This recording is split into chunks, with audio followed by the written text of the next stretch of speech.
वंदे मातरम। श्री श्यामगिरी इनके मुद्दा भारत का इस चैनल पर मैं अनिल थत्ते आप सबका स्वागत करता हूं। आज एक दुखद घटना घटी है और उसके नतीजे में शायद हो सकता है कि राज ठाकरे जी के मनसे पर बैन लग जाएगा। एक उत्तर भारतीय विकास सेना करके कोई संगठन है, उन्होंने ये सेना नाम लिया है। इससे ऐसा प्रतीत होता है कि इनका कहीं ना कहीं जो उबाठा सेना है उद्धव ठाकरे की, उससे संबंध हो सकता है, क्योंकि उन्होंने, उनके जो अध्यक्ष हैं, उन्होंने सुप्रीम कोर्ट में एक याचिका दायर की है। उनका नाम है सुनील शुक्ला और उन्होंने एमएनएस पर बैन लगाने की याचिका में ये की है, विनती की है, रिक्वेस्ट की है। जनरली ऐसा देखा गया है कि सुप्रीम कोर्ट जो है वो रीजनल पार्टीज के खिलाफ निर्णय देते हैं, तो यहाँ भी आशंका है कि शायद सुप्रीम कोर्ट में एक प्रोसीजर करेंगे, वो राज्य शासन को पूछेंगे कि क्या मनसे का जो एजिटेशन चल रहा है उसके परिणाम स्वरूप महाराष्ट्र में उत्तर भारतीयों की जान माल को खतरा है। अगर महाराष्ट्र सरकार जवाब में ये कहता है कि जी हां है, तो सुप्रीम कोर्ट तुरंत बैन लगा देगा मनसे पर, उसकी मान्यता भी कैंसिल हो जाएगी। वो वैसे भी होने वाली है ही, वोट कम शेयर मिलने के कारण। और अगर महाराष्ट्र शासन ने सुप्रीम कोर्ट में बताया कि मनसे एक राजकीय संगठन है और उससे कोई कायदा सुव्यवस्था को डर नहीं है, उत्तर भारतीयों की सुरक्षा का जिम्मा महाराष्ट्र शासन ले रही है, उनको कहीं भी हाथ भी नहीं लगाया गया, कोई उनको मराठी बोलने के लिए कुछ सख्ती करके कोई मारामारी हाणामारी नहीं होगी, ऐसा अगर बोलते हैं और वो वचन पालते हैं, तो शायद मनसे के ऊपर बैन नहीं लगेगा। ये अभी सुप्रीम कोर्ट के हाथ में 50% है, वैसे महाराष्ट्र के शासन जो है उसके हाथ में भी 50% है। हो सकता है सुप्रीम कोर्ट मनसे के खिलाफ निकाल देने के लिए उत्सुक होगी, मगर अगर महाराष्ट्र शासन ने, मुख्यमंत्री देवेंद्र जी फडणवीस, इन्होंने जिम्मेदारी ली कि किसी भी उत्तर भारतीयों को किसी भी प्रकार से सताया नहीं जाएगा, इसके हम भरते हैं, तो बैन लगाने की जरूरत नहीं। अभी इसके लिए और एक बात होनी चाहिए कि मनसे में, राज ठाकरे साहब में और देवेंद्र फडणवीस में इतना एक गुफ्तगू होनी चाहिए, एक सीक्रेट पैक्ट होना चाहिए कि जिसके तहत देवेंद्र फडणवीस ये जिम्मा ले सके कि भाई हाँ, किसी भी उत्तर भारतीयों को महाराष्ट्र में सताया नहीं जाएगा। तो उसके लिए राज ठाकरे साहब और देवेंद्र की एक अर्जेंट मीटिंग होना जरूरी है। आज सुबह तक जो घटनाक्रम मैं देख रहा हूं, उसमें इस सुनील शुक्ला की याचिका के खिलाफ संदीप देशपांडे जो है, एक वरिष्ठ नेता है वो मनसे के, उन्होंने जो भूमिका जाहिर की है उसमें कोई कॉम्प्रोमाइज का फॉर्मूला नहीं है।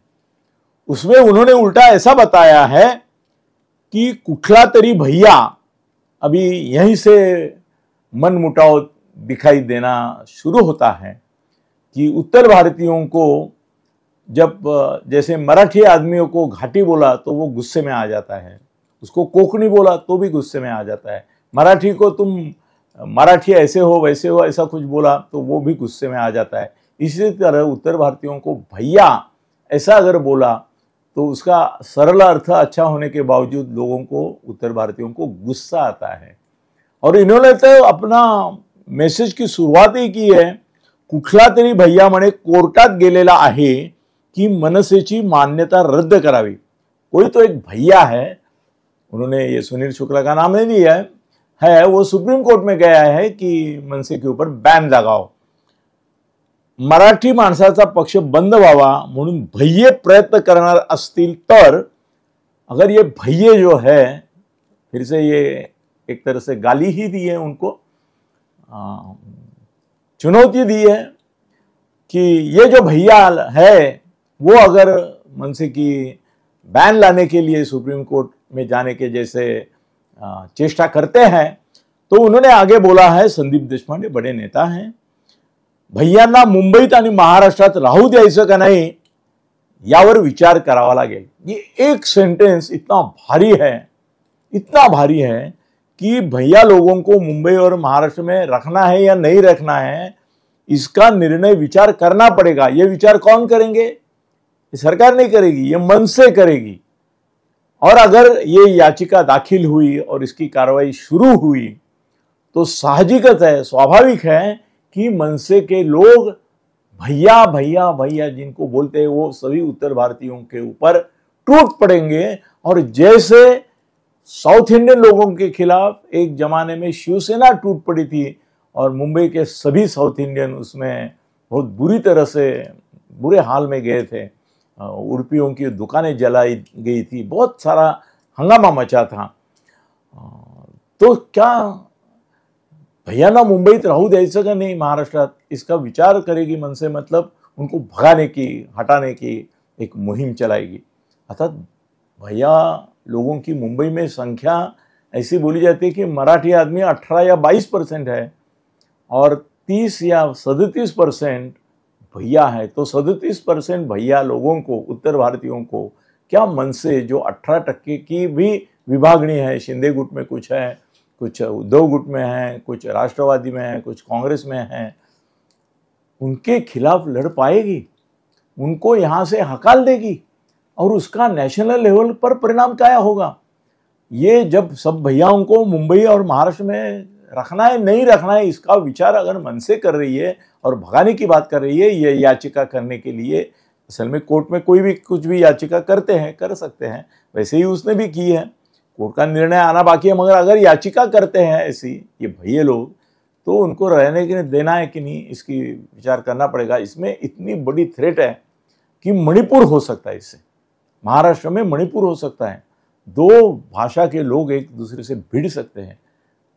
बहुत महाराष्ट्र में जगह जगह पे हो सकता है. अभी आज तो हालत ऐसी है कि मुंबई में सभी सेवाएं, सर्विसेज जिसको बोलते हैं, एक प्रोडक्शन बोलते हैं, एक सर्विसेज बोलते हैं. तो सर्विसेज में तो उत्तर भारतीय और मुसलमान एकदम छाए हुए हैं. 70, 90, 80% हिस्सा रिक्शा वाला, भाजीपाला, वो बेकरी वाला, वो या तो मुसलमान, और मुसलमान नहीं होगा तो भैया उत्तर भारतीय. ऐसी स्थिति है मुंबई की. आप कहीं भी रिक्शा में भी बैठने, आपने अगर उत्तर भारतीयों का मुसलमानों की तरह बाइकआउट किया तो आपका जीवन ठप हो जाएगा. या उत्तर भारतीय ने अपनी ताकत दिखाने के लिए एक दिन भी स्ट्राइक किया, मुंबई बंद किया, महाराष्ट्र बंद किया, तो आपको पता चलेगा कि हम पूरा बेस महाराष्ट्र का उत्तर भारतीयों के हाथ में है.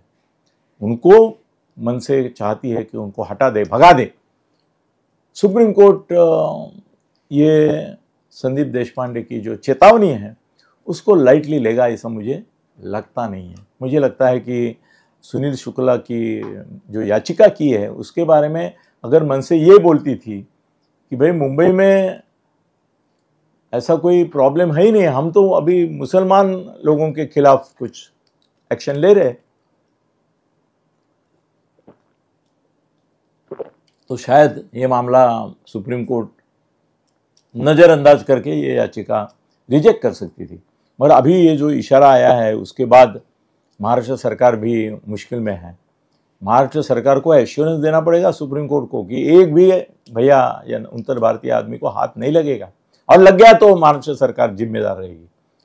वो महाराष्ट्र सरकार कर पाएगी क्या? नहीं कर पाएगी.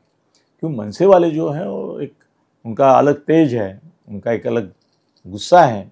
वो उमड़ पड़ेगा तो वो ज्वालामुखी जैसा रहेगा, उसको रोकना नामुमकिन है. तो परिणाम स्वरूप ऐसा हो सकता है कि सरकार बोलेगी कायदा सुव्यवस्था का जहाँ तक सवाल है हम कोशिश करेंगे, कोई ऐसा उत्तर भारतीय और मराठी में झगड़ा न लग जाए। और ये बोल रहे कि उनको रखना है कि नहीं रखना है, तो ये देश भर में फिर चालू हो जाएगा। उत्तर भारत में भी बहुत सारे मराठी लोग हैं, मैं जानता हूँ। उत्तर भारत में तुम्हारे उत्तर प्रदेश में, मध्य प्रदेश में, बिहार में, बंगाल में, दिल्ली में, पंजाब में, हरियाणा में, सब जगह देखता हूँ मैं मराठी आदमी कुछ पावरफुल धंधे चला रहे, उद्योग चला रहे हैं, काम में हैं। आईटी पार्क में भी बहुत सारे हैं। तो उन सबको भी वहाँ के राज्य फिर ये चालू करेंगे। तुम मुंबई से भैया लोगों को हटा रहे तो मराठी लोगों को हम, देश भर का ये मुहिम हो जाएगा, पूरा देश एक मणिपुर बन जाएगा। ऐसा भी हो सकता है।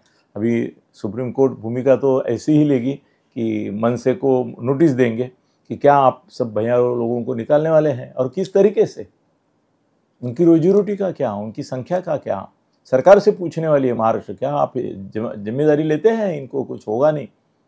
और बहुत ये चक्र अभी जोर से चलने वाला है। और अगर अगले 2-4 दिन में अगर जैसे मुसलमानों को पकड़ के अभी मार दिया जा रहा है हिंदुओं की ओर से, वैसा अगर उत्तर भारतीयों के खिलाफ हो जाएगा तो एक बड़ी हलचल होगी।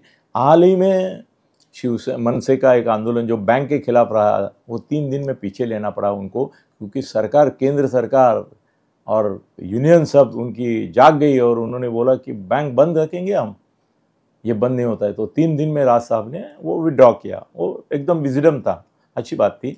इधर भी वैसा ही मुश्किल खड़ी हुई है। देखते हैं क्या मन से बैन होती है या कोई कॉम्प्रोमाइज़ फॉर्मूला उभर कर सामने आता है। धन्यवाद।